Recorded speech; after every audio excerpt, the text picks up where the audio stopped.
Jimmy B today from Twin Peaks at Deer Valley. And I want to start right out of the gate. Tough week to be an Arizona Cardinal fan, huh? Huh, Howard? I mean, coming off that probably one of the worst games that we've seen, at least during the Kyler Murray era.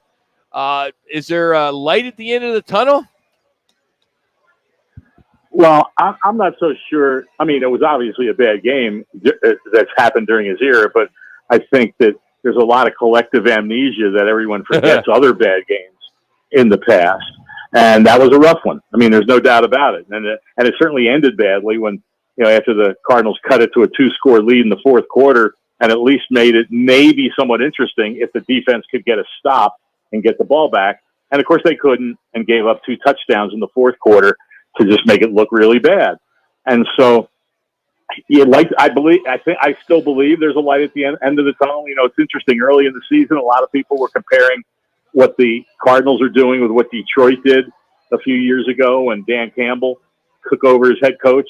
And that was brutal there for a while. Even in the second season, where everyone was expecting it to improve, they went 1-6 to start the year before they ended very strong. So I'm not suggesting that will happen, but you also can't overreact to one bad game. I mean, it's funny to me that everyone even after the Detroit game, most people are saying, well, this defense playing a lot better than I thought they would. They're doing this, they're doing that. And, da-da-da-da. Then you have one bad game and all of a sudden the defense is horrible. Monty Ossenfort didn't sign any top players. And you go back to the other argument that had been going on before they started playing pretty good. So we just have to wait and play it out. And that's the thing. And here's the other thing, guys. Talk about collective amnesia. How many times have you guys talked, and I know we did, but how many other times have you guys talked in the preseason, in training camp, other talk shows, other people that said that the beginning of this season is going to be rough, looking at the schedule. Yeah. The beginning of this season is going to be rough, right? Everybody was saying that. And said that the big challenge for this team could be if they start 1-5 or 1-6, how will they come out of that? Well, here they are 1-3 and staring at maybe 1-5 right in the face. And all of a sudden everyone's acting shocked and surprised by it because of a bad game against Washington. And I'll give you that in the preseason, most everyone would have thought, yeah, you'd expect them to be 1-3 this point, but you would have thought it would have been with a loss to the Rams and a win over the Commanders, because no one knew what the Commanders would really look like. Well, we saw it, as did Cincinnati the Monday before that. So I think that's why everyone has to take a deep breath. As Aaron Rodgers said, RELAX, and see what happens, going forward. But obviously, a huge challenge Sunday against the 49ers. And here's the thing, too.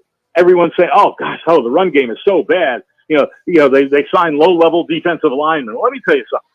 Justin Jones is a pretty good nose tackle. And I would suggest that most people out there in fandom don't even know what a nose tackle is supposed to do, on a team's defense. But the fact is, in the first 2 games, the Rams played pretty darn good against the run. James Cook had 71 yards for Buffalo, averaging 3.7 a carry. They shut down Kyron Williams in the game against the Rams, and the run defense was playing pretty good. Then Justin Jones got hurt in that Detroit game, and all of a sudden Roy Lopez is playing 71% of the snaps. I had a story on that this week at Cards Wire. Other defensive linemen are playing a whole lot more snaps than they've been accustomed to, and 2 games they can't stop the run. Is that coincidence? I don't think so. But those are the things you have to figure out a way to try and overcome. But they lost a pretty good player there for the season in Justin Jones. I heard people say, well, he only had 4 tackles. Well, so what? Who's counting tackles by nose tackles? Yeah, exactly. Right? Those guys have those guys, their roles and their assignments and what and their responsibilities are a lot different. But people don't want to hear that. They just want to look at the numbers. And so it's but it's tough because you have the 49ers and look at this. Jordan Mason, I don't know if people realize this, their running back, he's second in the league in rushing. They haven't missed a beat with Christian McCaffrey out. Now, he's not the pass receiver out of the backfield that McCaffrey is, but the guy's got 447 yards in 4 games and averaging, I think, 4.7 a carry. So that's going to be a heck of a challenge for this defense, obviously, on Sunday in Santa Clara. Howard Balzer is our guest on the Right Toyota guest line. Howard, the thing that I think fans got over their tips of their skis on was the way that they put up over 40 points against the Rams, and not considering that the Rams were beat up and banged up, and the three of us were part of the Rams line. And I think fans just went crazy. Oh, did you see that? They put up over 40. Here we go. And then they didn't go.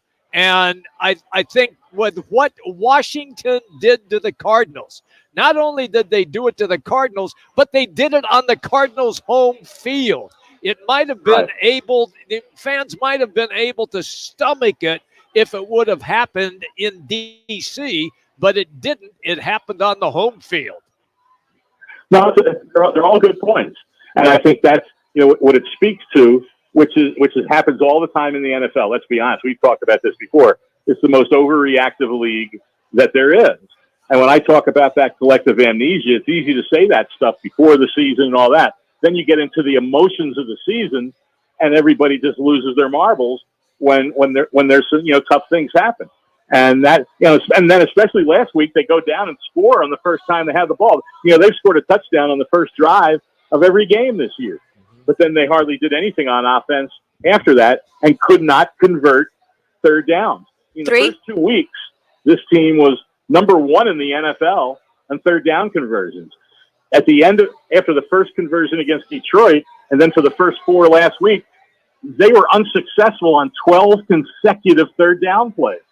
And if you're doing that, well, guess what? Not only is it not going to move the chains and allow you to get some rhythm in your offense, but it's also putting the defense out there on the field once again. And so that's, they were on the field for 72 plays in that game against Washington. So what you say is right. There's no question that was a bad win, and it's got everybody going crazy. Now, we'll see if they can rebound and at least be competitive for four quarters against the 49ers. But hey, I'll tell you something. They weren't competitive against the 49ers last season in two losses. And, this is a team, they're banged up. They've got a lot of injuries. So we'll see if they're able to at least, like I said, keep it somewhat close and be competitive in this game. Speaking of banged up, this team's a little banged up as well. What's the latest on Matt Prater? I know we're talking about a kicker, but he's the one who keeps this team at least in games at some point. It's a real mystery for this reason. I had the story last week that the Cardinals had two kickers in for tryouts on Friday. No team brings kickers in for tryouts, unless they have a guy injured, but it's early in the week, right? So when I saw that Friday, and one of them was the guy they ended up signing, Chad Ryland, to the practice squad, when I saw that, it was before the injury report came out, and I said, I was expecting to see Matt Prater on the injury report. And so I figured they're just signing this guy just in case, right? Because Prater was at practice all last week. Prater, then he kicked in the game. He wasn't on the report, and then he kicked in the game. And then all of a sudden, this week, he shows up with a left knee injury. And you're going, well, when did that happen? And the first thing you think of is, well, was there something going on last week that they knew about? And they brought in the kicker just in case. But if there was something going on last week, he should have been on the injury report. So I don't. It's really weird. But you say he's just a kicker, but the guy's one of the best kickers in the NFL. And here's a guy, if he has to kick on Sunday, who wasn't very good in his rookie year last year with New England, and now if he's gonna have to kick on the road at San Francisco, and I'm going, you couldn't have found somebody better. I mean, there's some veteran guys out there that you would have thought might be a better choice, but this is who they're going with. If in fact, Prater can't kick on Sunday. And, but Trey McBride is back. That should be a plus. I don't know what he's listed. He haven't put out the report yet today. He was limited yesterday. I would expect he'll play. That should help the offense. And that was certainly a contributing factor to what happened on offense, against Washington.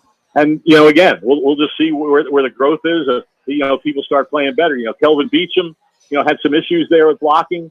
He didn't practice yesterday because of the hamstring that kept him out the week before. So, heck, this team is getting so unlucky. The guy they picked up on the practice squad a couple weeks ago, Angelo Blackson, played on Sunday and actually played 33% of the snaps, which is a pretty big number for a guy who's only been with the team. Guess what? He went on the practice squad injured list yesterday, and he can't play. He can't practice for 4 weeks. I mean, they're getting their practice squad guys injured. That's how this is starting. This is how this is starting to look. This could really spiral out of control. Let's just hope not. Yeah, because it's 3 out of the 4 teams I think made the playoffs last year, and it's on the road. Oh, it could get ugly. Let's hope not.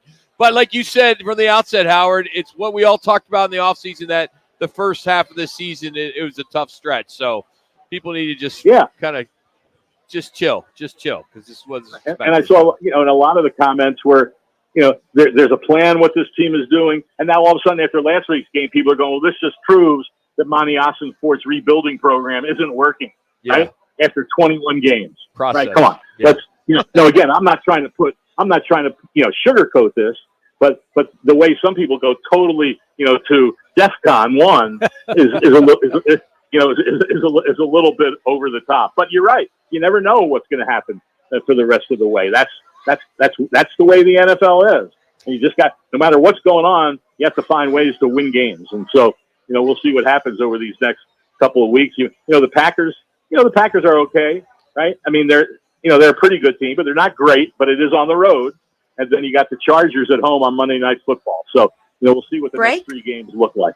Howard, thank you as always. Appreciate you. All right, guys. Take care. Howard Balzer. Follow him on Twitter, XHBalzer721. He's part of the USA Today Cards Wire. We'll come back and tell you what's on tap tonight as we finish up out here at Twin Peaks, Deer Valley. It's Rock and Manooch with Jimmy B, Fox Sports 910.